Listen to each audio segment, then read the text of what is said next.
लाभ के लिए, तो वो कठिन से गया। असल में कर्मों का सब खेल है और इसमें से भूल भाल हो गए। क्यों भूल गए? मालिक को पहले तो सब ध्यान करते थे, सब जोगी थे, सब तत्वदर्शी थे, सब मालिक को देखते थे, आते थे जाते थे। अब यह है कि जब से नियम बना, पहले तो इतने लाखों बरस तक रहे, कितनी खेती आई, कितनी वापस लौट गई, तो कितने लाख बरस हो गए। ऐसे नहीं कि 1, 2, 3, 4 दिन के लिए सज्जुग आया, सज्जुग बहुत समय तक रहा, कितने करोड़ों वर्षों तक,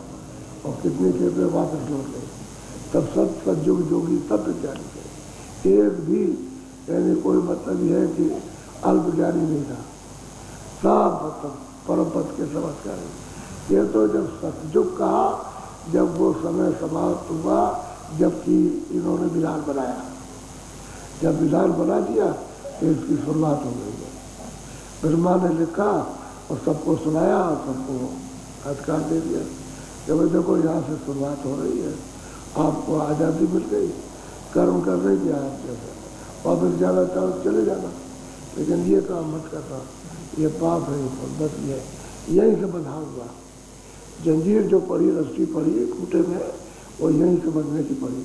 इसके पहले तो थी। इसलिए जब उन्होंने देखा गोस्वामी जी ने ऊपर चढ़ करके कि भाई पहले कैसे युग था, तो सतयुग सब एक तरफ, सब जोगी और सब विज्ञानी, सब के सब, कोई स्त्री पुरुष का कहीं भी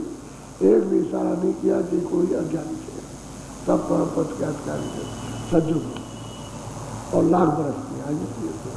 क्योंकि श्वासा इतनी लंबी मिलती है, क्योंकि कर्म तो कुछ था नहीं, तो श्वासा लंबी थी। अब जब से कर्म बनने लगा, तो कर्म का जब अधिकार दिया तो त्रेता में 10,000 वर्ष रह गए। अब कहाँ मतलब ये है कि 1 लाख वर्ष, और कहाँ 10,000 वर्ष, और द्वापर जब आया तो मतलब ये है कि 1,000 वर्ष, उसमें भी बस में 10 में हिस्सा ही, और फिर 1,000 वर्ष के बाद कलयुग लग गया, तो ये कर्म जो ऐसा आया कि 100 बरस हो गया। अब ये कर्मों का ये हो गया, जब कोई कर्म तो लाख बरस, जब कर्म जब दिया गया तो 10,000 वर्ष, द्वापर में 1,000 वर्ष, कलयुग में 100 वर्ष। अब इसी में आपको उसको प्राप्त करना, क्योंकि दुनिया के काम भी अदा कर देना, ये भी काम, क्योंकि आप करके दिखाएंगे नहीं तो दूसरा नहीं करेगा, तो आपको ये करके दिखाना है कि भाई देखो हम गृहस्थी का काम कर रहे हैं, कोई काम करो, मजदूरी करो, दफ्तर का काम, खेती का काम, कोई दुकानदारी करो, सब नहीं, और उनको बताया कि कैसे करना चाहिए, जैसे हम करते और भजन करते थे और खुद भी पार हुए, दूसरों को भी कराया। दुकान वालों ने भी किया था कि डंडी से तोलते रहे अपने हाथ से, और काम किया, समय जब हुआ बंद, समय से आए समय से गए। और एक मान लो एक मन में उनको 1 आना लेना, 1 ही आना लेना, और सच्ची तौल, क्योंकि मजदूरी का तो मिल रहा उनको, 1 आना मिल गया, उन्होंने तोला, वही उनकी आमदनी है, वही उनका घर चलाना। तो ये नहीं कि उन्होंने लगा जैसे अब अनाज नहीं मिल रहा तो महंगा कर दिया, बाजार में निकाल दिया, यानी छुपा लेते ताकि हमारा महंगा मिल जाए और ज़्यादा पैसे मिल जाए, पहले बात नहीं, तो सच्चा तो और जितना मुनाफा लेना उतना ही लेना,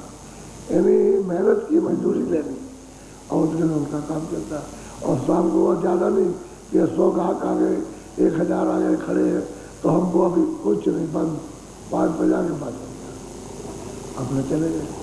वहाँ सत्संग किया, उन्होंने बताया देखो ऐसे मेहनत करो, खेती करो, ऐसे दुकान करो, दफ्तर में जाओ तो तुम पूरा काम कर दो, खाली न रहे, दफ्तर का जितना काम है सब करो। तो दफ्तर वालों ने दिखाया कि जो दफ्तर में काम करते रहे पूरे महात्मा हो गए पूरे, और उन्होंने दफ्तर का काम किया और बताया, जैसे वो